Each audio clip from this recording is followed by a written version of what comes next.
আসসালামু আলাইকুম রহমতুল্লাহি বারকাতু। সম্মানিত সুধী, আমরা এখন যে প্রজেক্টটির সামনে দিয়ে যাইতেছি এটা হচ্ছে আপনার আলুর প্রজেক্ট।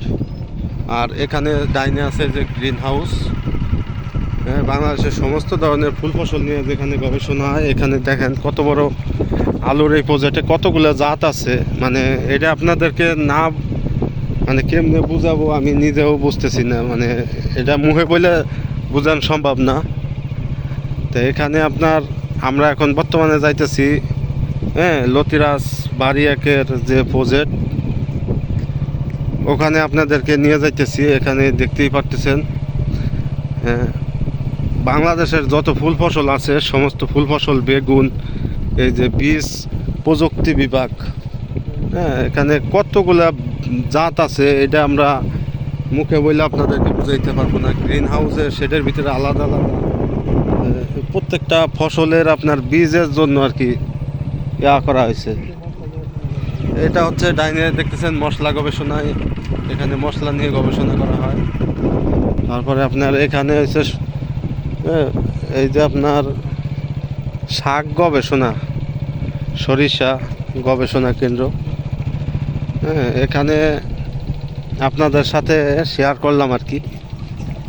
আমরা এখন ওই কচু গবেষণায় যাইতেছি।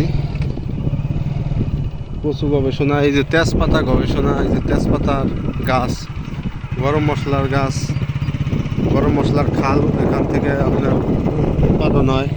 এটা হচ্ছে যে কন্দল ফসল গবেষণার মাঠ।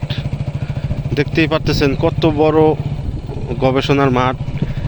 কৃষকদের কি ধরনের চারা দেওয়া হয় আজকে আপনাদের সাথে আমরা সরজমিনে মাঠ থেকে শেয়ার করব ইনশাল্লাহ।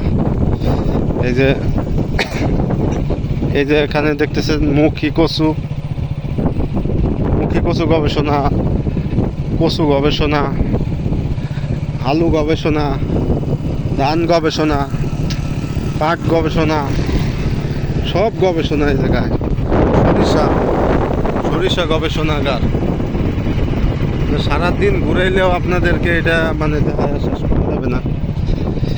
তো যাই হোক, আজকে আপনাদের সাথে আমরা শেয়ার করতেছি কচু নিয়ে। যেহেতু আমরা কাজ করে থাকি কচু নিয়ে, আজকে বেশি কথা বলবো আপনাদের সাথে। সবাই আমাদের সাথেই থাকুন, যুক্ত থাকুন। আসসালামু আলাইকুম রহমতুল্লাহ।